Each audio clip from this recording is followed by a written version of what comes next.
Je m'appelle Sandy, maintenant je suis mariée depuis 19 ans, j'ai 5 enfants, je suis infirmière dans la vie et j'habite l'un des plus beaux endroits de France, je pense. Mais il n'en a pas toujours été ainsi et quand j'avais 20 ans, je pense que personne n'aurait parié sur moi à l'époque. Donc je vais essayer de raconter comment Dieu a permis que je passe des ténèbres à la lumière. Quand j'étais petite, mes parents n'étaient pas chrétiens, mais ma grand-mère, elle allait fidèlement à l'église et parce qu'on l'aimait beaucoup en fait, avec mes autres cousins, mes sœurs, on prenait plaisir à aller à l'église le dimanche matin, rien que parce que le midi, on avait la chance de manger avec elle. Et mon grand-père préparait toujours un bon plat, il était très bon cuisinier. Et donc, depuis toute petite, j'allais à l'école du dimanche. Et toute petite, j'aimais vraiment entendre parler de Dieu, j'aimais la Bible. J'ai cru vraiment tout de suite. Et lorsque j'ai eu 14 ans, on avait un camp d'organisé à Jarnac, un camp d'enfants, un peu pas comme les scouts, mais bon, un camp avec plein d'animations et tout, avec nos amis. Et donc j'y suis allée avec plaisir. Et la veille de ce camp, le Seigneur m'a vraiment préparée à recevoir l'Évangile, mais d'une manière profonde, parce que avant j'aimais Dieu mais j'avais pas pris de réelle décision pour lui. Et en fait, la veille donc de ce camp, j'ai écouté un petit chant sur une cassette qui s'appelle Jésus c'est le plus beau nom. Et pendant ce chant, vraiment, j'ai été profondément touchée et j'ai réalisé que je voulais que Dieu vraiment soit le Dieu de ma vie. Et le lendemain, pendant le camp, j'ai discuté avec la femme du pasteur et là, j'ai vraiment pris ma décision que Dieu serait mon Dieu pour toujours. Et c'était le dimanche 8 avril à 90. Et à partir de ce moment-là, j'ai commencé à vraiment servir Dieu, à vouloir me faire baptiser. Enfin, tout allait assez vite et un peu trop vite pour le pasteur, mais il voyait que ma foi était sincère. Et donc, il a accepté de me baptiser quand j'avais 14 ans et demi. Et voilà, et j'ai commencé à servir Dieu dans la louange, dans le ménage, dans tout ce que je pouvais faire pour lui. Et en fait, quand je suis arrivée en seconde, j'ai toujours eu à cœur de témoigner de Jésus. Et quand je suis arrivée en seconde, quand même, j'ai un caractère un peu introverti. Donc du coup, j'ai fait une prière à Dieu. Je dis, Seigneur, si tu veux que je témoigne, permets choisis une fille dans ma classe auquel tu permettras que je témoigne. Et donc j'ai fait la connaissance de Karine, qui est devenue ma meilleure amie. Et au début, c'était une fille qui était athée, qui croyait vraiment pas en Dieu, qui vivait la maltraitance chez elle. Et cette fille-là, j'ai pu voir en fait, j'ai pu la voir se tourner vers Christ vers la fin de l'année. Du coup, on a vécu une année assez extraordinaire où on témoignait autour de nous.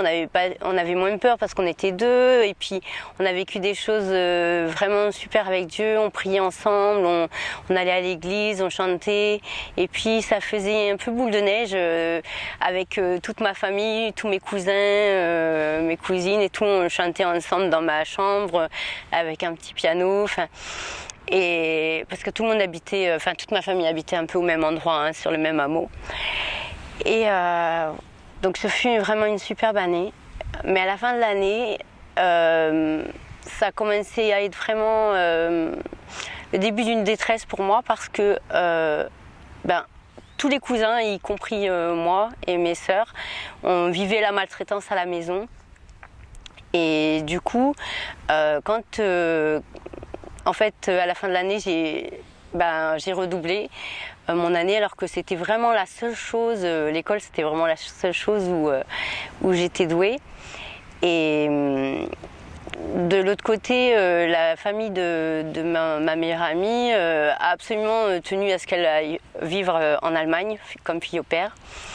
Et pour moi, ça a été un peu le coup de massue parce que je perdais la seule personne avec qui j'avais vraiment beaucoup reçu d'amour en dehors de ma grand-mère. Donc voilà, tout ça, cette fin d'année, elle a été très très difficile. Et du coup, ça a commencé à... J'ai commencé à avoir un peu de colère envers Dieu, mais je ne voulais pas la diriger contre Dieu. Du coup, je l'ai gardée un peu en moi. Et en fait, les années suivantes, elles ont été beaucoup plus difficiles parce que du fait que je sois un peu timide, du coup, je me suis pas vraiment fait d'amis dans l'église de mon âge, en tous les cas. Les adultes m'aimaient bien, mais les ados pas tellement. Et donc, j'ai continué à servir dans l'église, mais ça a été difficile. Et puis, arrivé en fin de deuxième seconde, j'ai rencontré des amis qui n'étaient pas chrétiens. Et je me suis liée vraiment d'amitié avec ces personnes-là. Et c'est des personnes qui écoutaient du heavy metal. Et moi, j'ai toujours été un peu bercée dans cette musique parce que mon père écoutait aussi cette musique. Et quelque part, j'ai trouvé dans cette musique le moyen d'exprimer ma colère. J'étais une personne vraiment introvertie, mais profondément gentille aussi. Et du coup, j'arrivais pas à l'exprimer cette colère, alors du coup, je l'écoutais. Et petit à petit, il y a plein de choses dans ma vie qui ont un peu explosé petit à petit. Quand je voyais les pochettes de disques, je me disais quand même la croix avec 5 têtes de mort, c'est pas possible. Et au début, je trouvais ça difficile à regarder, mais petit à petit, c'est comme le chameau qui rentre petit à petit dans la tente, hein, comme dans la Bible, comme cette parabole. Et les choses des ténèbres ont commencé à rentrer en moi petit à petit. J'ai commencé à accepter de plus en plus de choses et du coup, j'ai cette colère que j'avais vraiment contre mon papa notamment. Parce qu'on vivait quand même des choses assez terribles à la maison. Et finalement, la colère, j'ai fini par la diriger contre Dieu. J'aimais pas mon père, je m'aimais pas moi. Et donc j'ai fini par croire que Dieu m'aimait pas non plus parce que il avait permis donc la maltraitance, parce qu'il avait permis finalement que je redouble, que je perde ma meilleure amie. C'était beaucoup de choses en même temps pour moi. Et finalement, à partir du moment où j'ai commencé à me dire que je voulais plus de Dieu, que j'avais plus vraiment de limites parce que j'avais rien à perdre finalement. Du coup, j'ai commencé à goûter à toutes sortes de drogues, à m'intéresser à l'occultisme, à vraiment tout ce que Dieu n'aimait pas. C'était vraiment une colère qui était dirigée contre lui. Donc vraiment tout ce qu'il n'aimait pas, je le faisais et j'avais pas de limite. Mes parents ne savaient pas quoi faire avec moi et ma grand-mère, elle savait plus non plus. Et ça a été une période assez terrible. D'un côté, je me souvenais du bonheur que j'avais eu avec Dieu en vivant avec lui, malgré la maltraitance. Et d'un autre côté, je voulais revenir à Dieu, mais pas par crainte de l'enfer ou quoi. Je voulais revenir à Dieu parce que je l'aimais, parce que je savais qu'il m'aimait. Et donc ça a duré à peu près 4 années comme ça, où vraiment j'étais pire que mes copines. Et je me rendais bien compte qu'il y avait des angoisses, que ça m'apportait rien de plus et que j'en étais malheureuse, mais quelque part, j'arrivais plus de toutes les façons à revenir en arrière. Et en fait, en 96, j'ai ma meilleure amie qui est revenue se marier avec mon cousin. Et donc quand ils m'ont vue dans cette situation, vraiment ils n'ont pas pu supporter et ils m'ont invitée à venir chez eux en Allemagne. Et franchement au début c'était une période vraiment qui était clé pour moi parce que en avril, en fait, moi j'étais déjà partie de chez moi, donc j'habitais entre chez mes amis, chez mon petit copain. La journée, je traînais avec les SDF et du coup, j'avais plus vraiment rien à perdre et donc je me suis dit bon, pourquoi pas finalement. Et voilà, et en plus, bon, j'avais des amis qui m'avaient proposé de faire une messe noire, donc vraiment c'était un mois où il devait se passer plein de choses et c'est comme si Dieu m'a arrêté, a dit bon stop maintenant, on va faire autre chose. Et j'ai jamais oublié Dieu pendant ces 4 ans, mais comme j'arrivais plus à croire en un Dieu d'amour, et ben du coup je pouvais plus revenir à lui. Et donc je suis partie en Allemagne. Et en fait, mon cousin, qui avait un peu le même parcours que moi finalement, il avait plongé lui aussi dans la drogue, dans plein de choses. Et Dieu lui avait permis de retrouver sa foi. Il lui avait permis aussi de retrouver un travail. Là-bas, une entreprise allemande dont les dirigeants étaient chrétiens ont prié pour recevoir un Français chrétien pour pouvoir ouvrir un marché entre la France et l'Allemagne. Et quand ils ont vu David, il n'avait pas de diplôme, mais juste parce qu'il était chrétien, ils l'ont pris.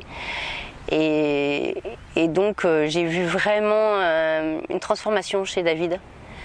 Qui était extraordinaire et puis donc ils m'ont accueilli chez eux et c'est vrai que chez eux c'était la paix, il y avait l'amour, il y avait des choses qui moi me perturbaient hein, parce que pendant toutes ces années où j'étais loin de Dieu finalement il n'y a rien qui me touchait à part l'amour. Vraiment les gens qui me montraient un peu d'amour, ça brisait un peu la carapace.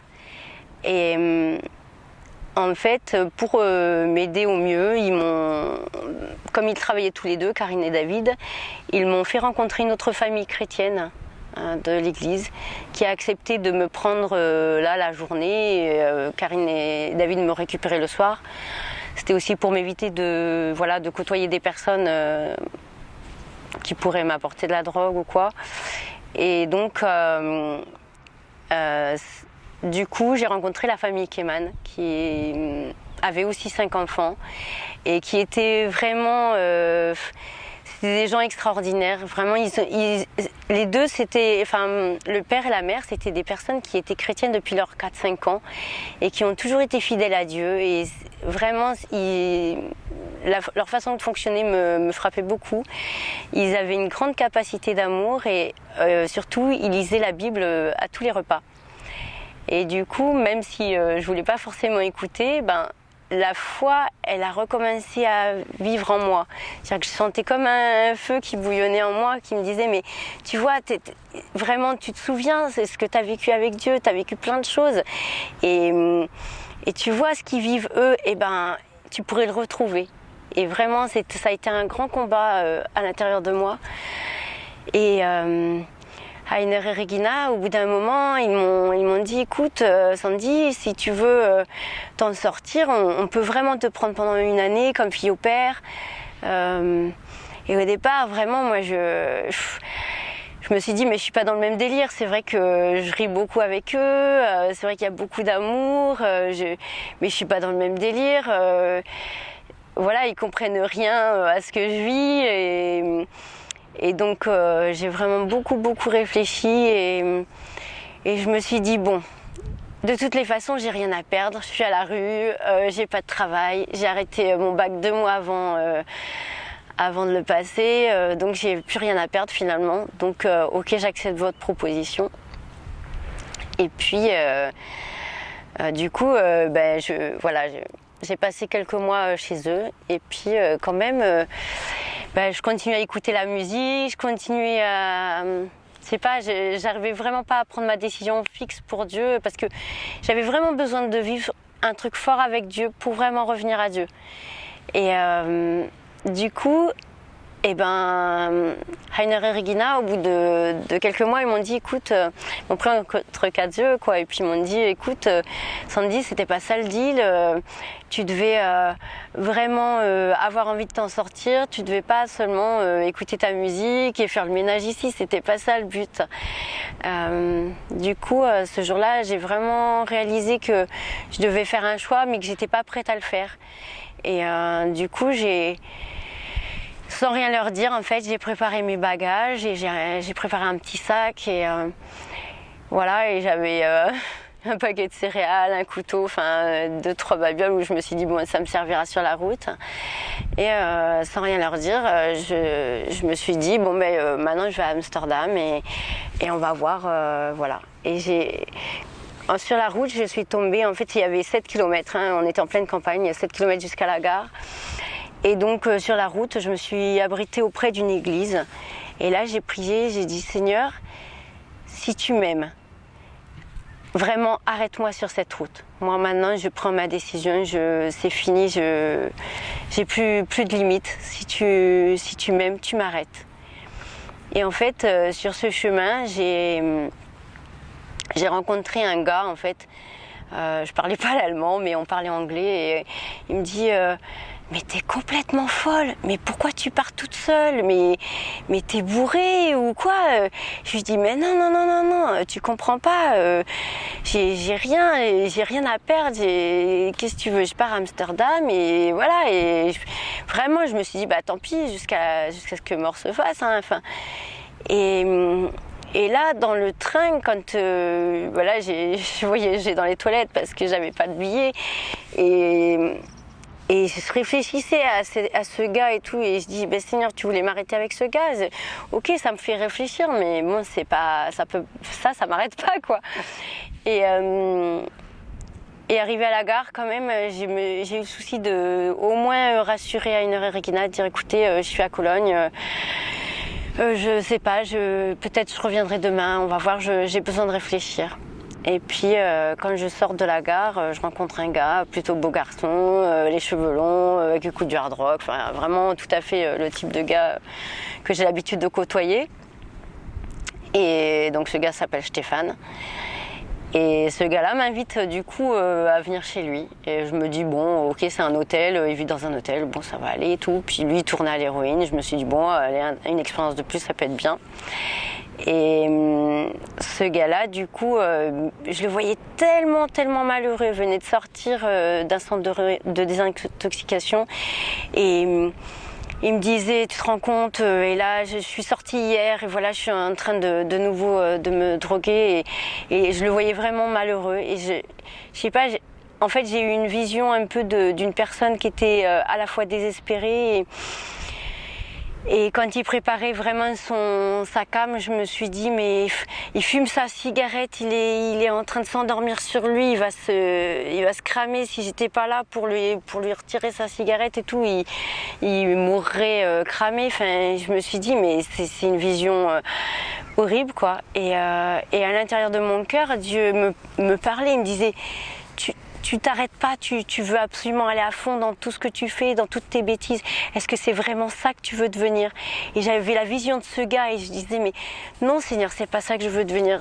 Non, je veux être autre chose. Tu sais quelles sont mes aspirations.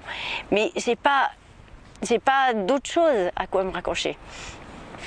Et donc vraiment pendant que Dieu me parlait, je me suis dit maintenant il faut que je m'en aille. J'avais vraiment un besoin absolu de sortir de cet endroit. Et sauf que ce gars-là, il l'entendait pas du tout de cette oreille-là. Il me dit mais non mais tu partiras pas. Tu restes avec moi et tu vas travailler pour moi et c'est hors de question que tu partes. Et je lui dis mais non, je resterai pas là. Moi j'ai quand même un caractère qui est assez fort. Je lui dis non, c'est hors de question. Et il me dit bon ok tu pars, mais tu me donnes ta croix. Et donc c'est cette croix que j'ai là. Et cette croix-là, je pouvais pas la donner parce que c'était ma mère qui me l'avait offert et quelque part c'était un peu d'amour qu'il y avait dans cette croix. Et aussi parce que j'étais tout le temps entre cette croix et j'avais une autre croix des Guns N' Roses avec 5 têtes de mort là sur chaque côté. Et j'étais toujours un peu entre deux. Et c'est comme si Dieu me disait, bah maintenant tu choisis quoi. C'est maintenant ou jamais. Et donc je dis, bah non, je peux pas. Je peux pas, il y a quelque chose qui fait que je peux pas te donner cette croix. Je pourrais, si j'avais de l'argent, je pourrais te donner de l'argent, mais ça je peux pas te le donner parce que ça me tient trop à cœur.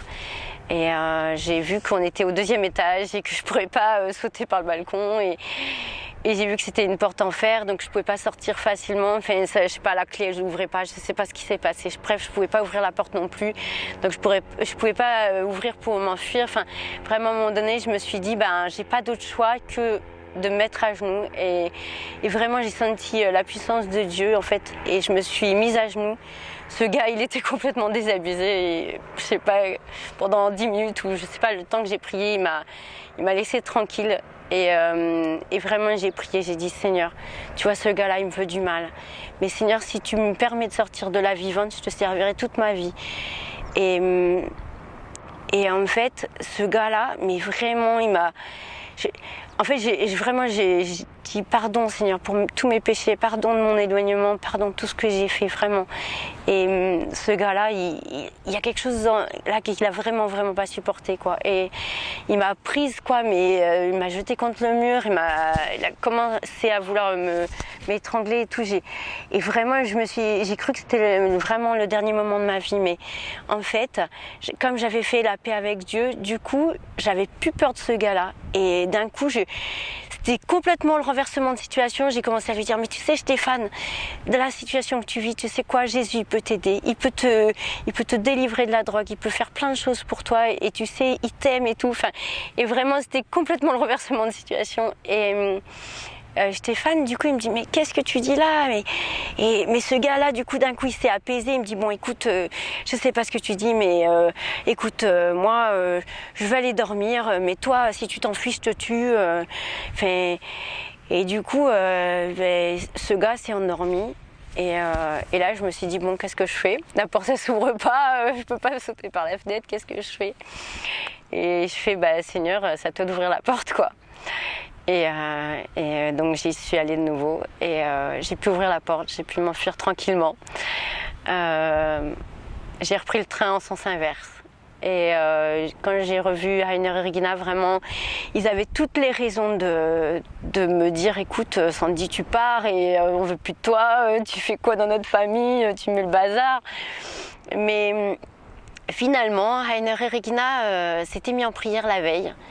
Quand je suis partie et Dieu leur avait donné d'un coup la paix et en fait ils m'ont accueilli mais vraiment comme dans le fils prodigue dans la Bible, les bras grands ouverts avec tellement d'amour et ça m'a brisée aussi parce que j'avais vraiment vu l'amour de Dieu et j'ai vu vraiment l'amour en eux en fait. Et ça, déjà, quand je regardais Rainer et Regina, je pouvais voir l'amour de Dieu aussi.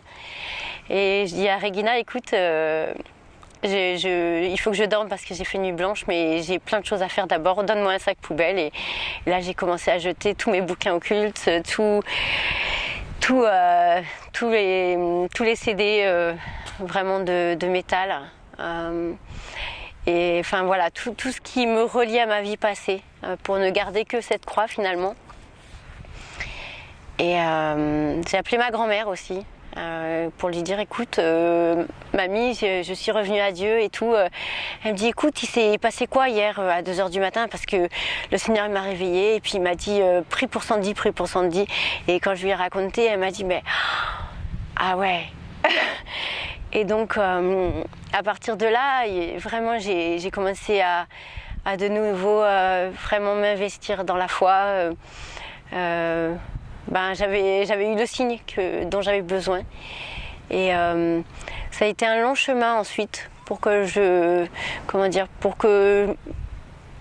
j'arrive à pardonner mon papa, à pardonner toutes les personnes qui m'ont fait du mal, ma grande sœur notamment, que j'essayais d'aider beaucoup mais qui me renvoyait toujours plutôt des coups de balai sur la tête. Et il y a eu aussi un long chemin pour que j'apprenne à m'aimer moi-même, parce que à m'estimer et tout. Et ça, tout s'est fait petit à petit. Voilà, ça a pris du temps. Certaines personnes sont délivrées du jour au lendemain de la drogue et pour eux tout se passe bien tout de suite. Mais pour moi ça a été un long chemin. Mais je pense que c'était aussi une bonne chose parce que quand j'ai dit... quand j'ai demandé à Dieu pourquoi la souffrance, pourquoi t'as permis que y ait autant d'années où je sois avec mon papa, pourquoi t'as permis que je sois autant d'années sans toi finalement, sans m'interpeller, finalement en restant au silence. Et actuellement j'ai créé un groupe qui s'appelle Maman est chrétienne. Et voilà, un groupe Facebook. Et en fait sur ce groupe, le Seigneur m'a montré qu'il y a beaucoup de femmes qui sont en difficulté, qui ont vécu ces difficultés dans leur famille, qui ont eu aussi une famille de fous, qui vivent des choses terribles avec leur mari, qui vivent aussi le non-amour de soi. Et Dieu m'a montré sur quelques posts, il m'a dit, tu vois ces femmes, tu les comprends. Et c'est pour ça que j'ai permis tout ça. Et est-ce que y a un chant là de Matt Marvan qui dit si on pouvait tout recommencer, ce serait plus beau. Eh bien moi je crois pas. Je crois que certaines personnes ont vécu des choses pour vraiment pouvoir soutenir, aimer les autres, compatir avec elles et voilà, et pour les accompagner pour qu'il y ait vraiment une transformation pour eux aussi. Et du coup, voilà, pour moi, c'est ça la raison de la souffrance qu'il y a eu. Après, c'est une grande aventure avec Dieu parce que Dieu est mon meilleur ami. Et il a toujours été. J'ai dû apprendre petit à petit à ce qu'il soit aussi mon papa. Et ça a été beaucoup plus difficile parce que je n'avais pas d'exemple finalement. J'avais Heiner quand même qui me montrait par sa personnalité ce que pouvait être un père aimant. J'ai vu comment il se conduisait avec ses enfants et ça m'a beaucoup aidée. Et puis petit à petit j'ai accepté, je me suis acceptée moi déjà parce que en fait, j'ai lu à un moment donné que Dieu nous a créés exactement comme on est, avec la couleur de nos yeux, avec notre intelligence, avec notre date de naissance. Et quand je vois mes bébés aussi, quand je les vois grandir, je peux parfois me dire, ouais, je les ai pas choisis comme ça, mais ils sont exactement parfaits comme ils sont. Et j'ai commencé à me dire, finalement, si je me critique moi, je critique Dieu. Parce que je critique comment il m'a fait. Alors qu'il m'a voulu exactement comme ça. Et du coup, j'ai commencé à essayer d'apprécier des qualités de façon objective. Et sans tomber dans l'orgueil, mais essayer d'être juste envers moi-même. Et du coup, ça m'a beaucoup aidée. Et ça m'a aidée à recommencer mes études, du coup. Dieu avait déjà tout préparé. Quand je suis revenue d'Allemagne, j'ai quitté un bac scientifique, j'avais 2 de moyenne en physique, 5 de moyenne en maths, c'était une catastrophe. Alors je suis restée pendant tout l'été à travailler pour Dieu dans un camping chrétien avec un pasteur qui s'appelle Bernard Gisquet, qui est le directeur d'Agapé Village. Et quand il a appris que je cherchais à rejoindre de nouveau une terminale scientifique, il m'a dit écoute, je connais un gars sur Bordeaux, peut-être qu'il pourra t'aider, il travaille au rectorat, il faut voir. Et donc ce gars-là, il a regardé mon dossier, il me dit écoute franchement dans ta situation, même moi je peux rien faire quoi. Et en fait, tous les lycées auxquels on a demandé ailleurs m'ont refusé. Et un lycée sur Bordeaux a accepté de me prendre à l'essai. Et c'était un signe aussi pour mon mari que j'avais rencontré au camping. On s'était rencontrés 4-5 jours, on avait beaucoup discuté ensemble. Et lui, il repartait à Bordeaux parce que c'est un Bordelais. Il avait rencontré Dieu en prison. Et lui il priait parce que tout le monde disait, autour de lui disait Sandy c'est ta femme, Sandy c'est ta femme, et lui il n'y croyait pas plus que ça, et puis moi non plus, et lui il priait, il disait Seigneur, si Sandy c'est ma femme, alors envoie-la sur Bordeaux. Et moi j'avais fait des demandes un peu partout, dans le Périgord, je savais que je pouvais pas retourner à Angoulême parce que je savais que j'étais assez faible encore par rapport à la drogue, par rapport à mes amis, et je me suis dit qu'il fallait d'abord que je grandisse avec Dieu, que je me renforce et tout avant de revenir sur Angoulême. Et finalement j'ai atterri à 3 km de mon mari, quoi. Du coup on s'est mariés 2 ans après, et voilà, ça... le Seigneur m'a fait grandir aussi dans mon mariage, hein, parce que ça n'a pas toujours été simple. Lui, il venait d'une famille difficile, moi aussi, alors forcément du coup, c'est 2 mondes un peu fous qui se rencontrent, mais le Seigneur nous a vraiment guéris petit à petit.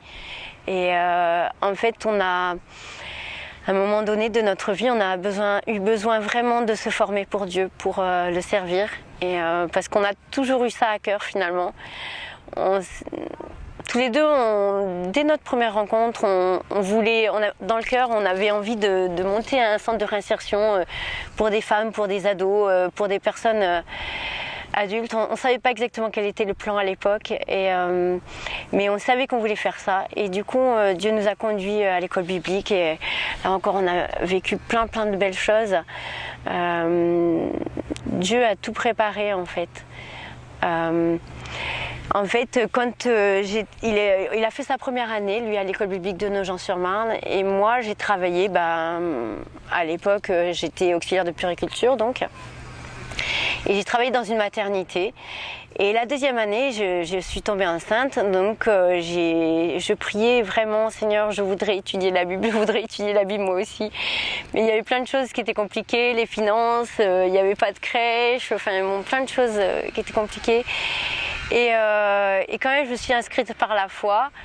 Et finalement, le dernier jour, on me dit écoute, il y a une fille qui veut bien, il y a une des filles au père de l'Institut biblique qui veut bien garder ton fils.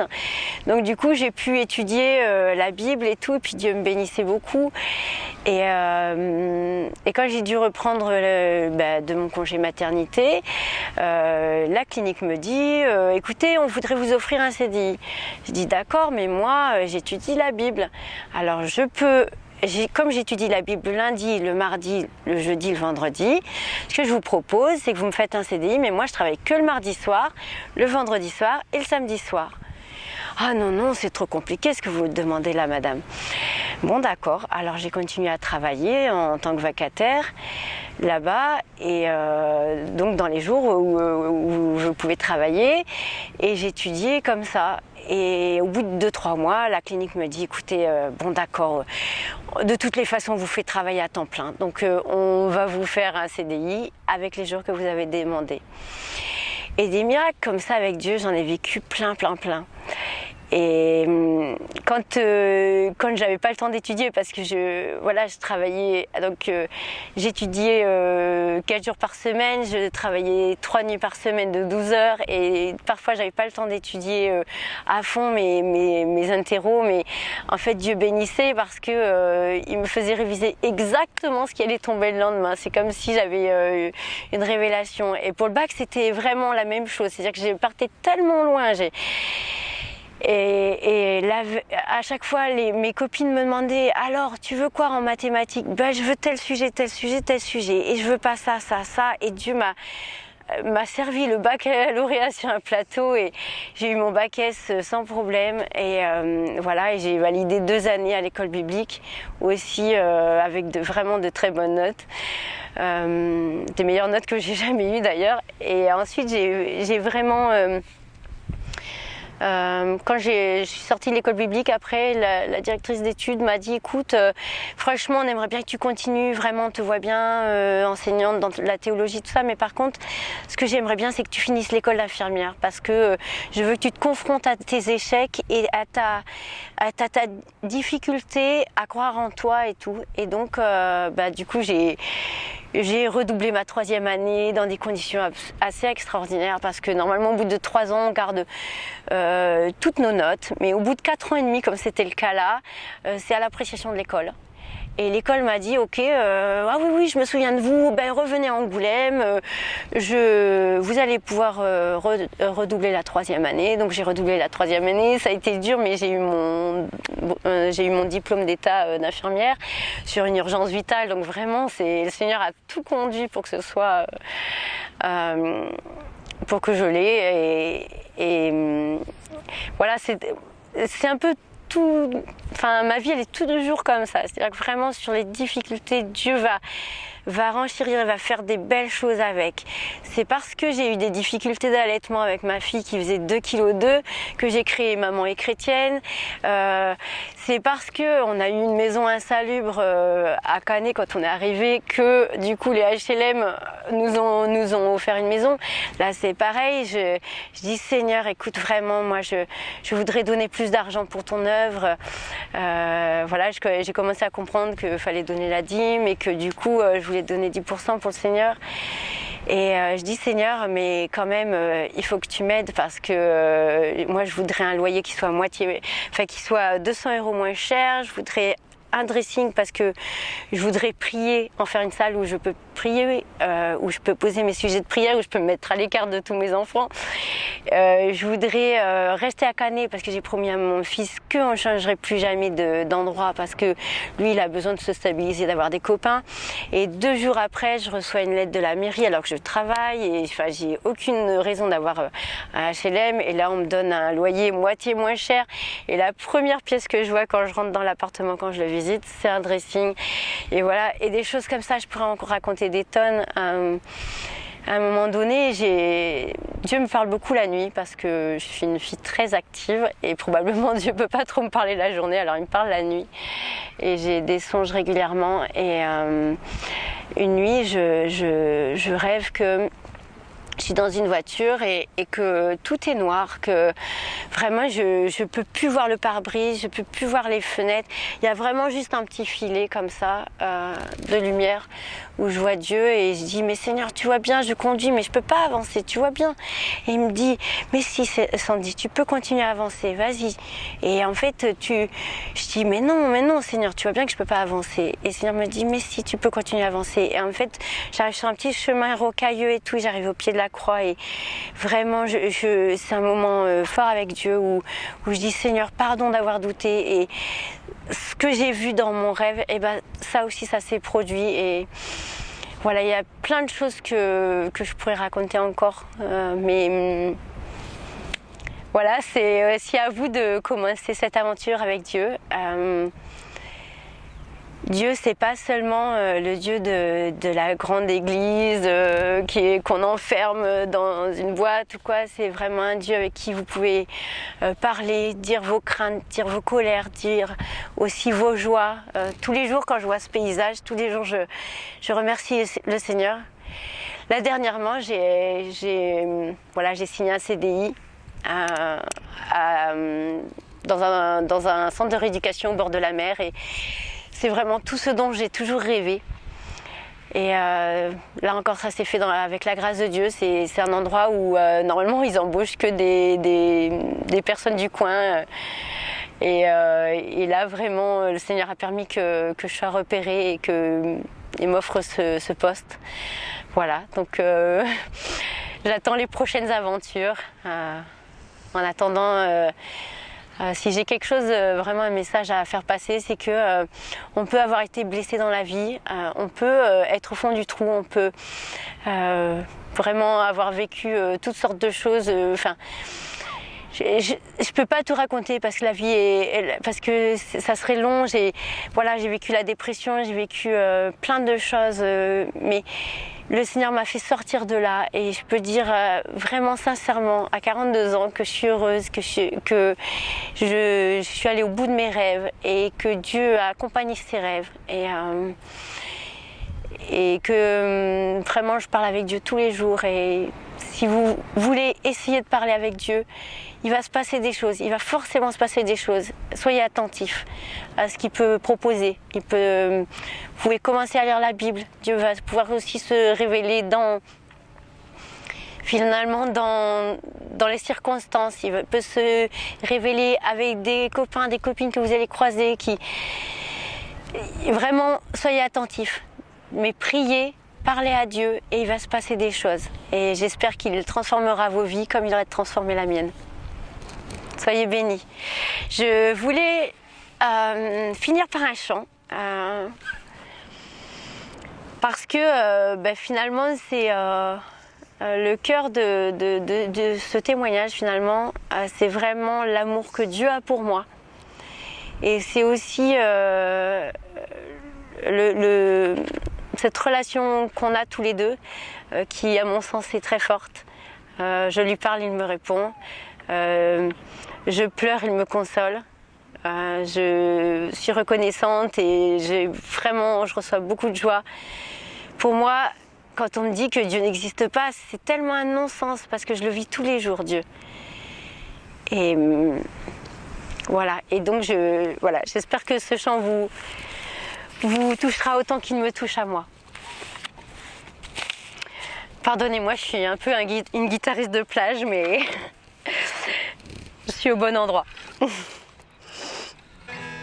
Bien avant le chant qui créa l'univers, bien avant l'esprit qui planait sur la terre,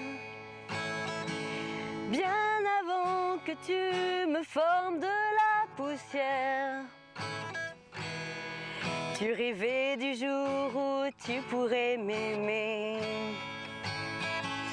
Bien avant les premiers battements de mon cœur, bien avant que je m'éveille à ta douceur, bien avant mes doutes, mes joies et mes douleurs,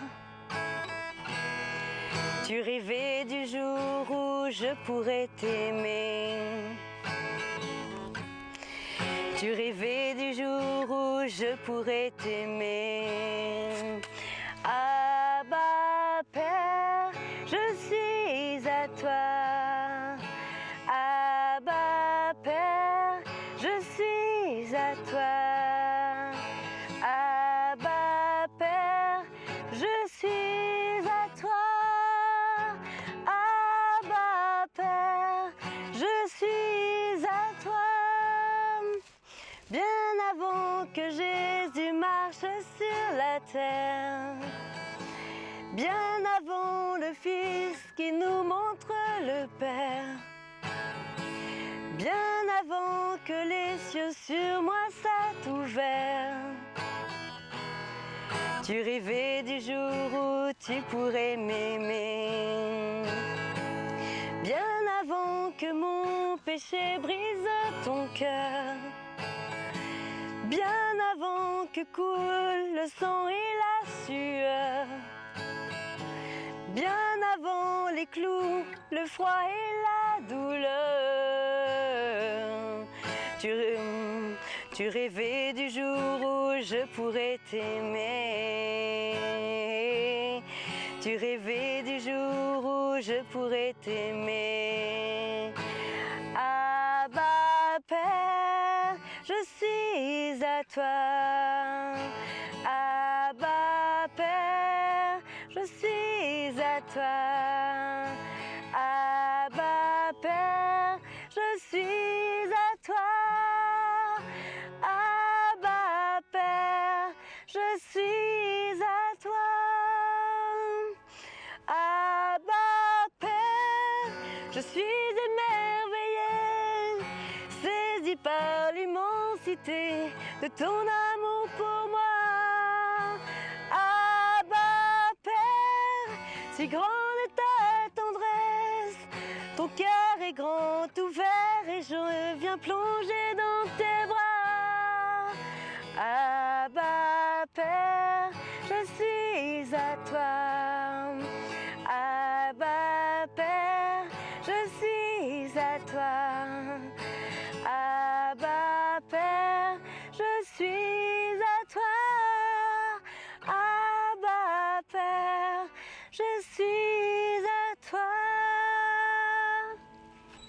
N'hésitez pas à vous abonner à la chaîne YouTube, à mettre un pouce bleu à la vidéo et à la partager. Vous pouvez nous retrouver également sur notre page Facebook ainsi que notre site internet. Pour continuer à avoir des vidéos de qualité, merci de nous soutenir par vos dons.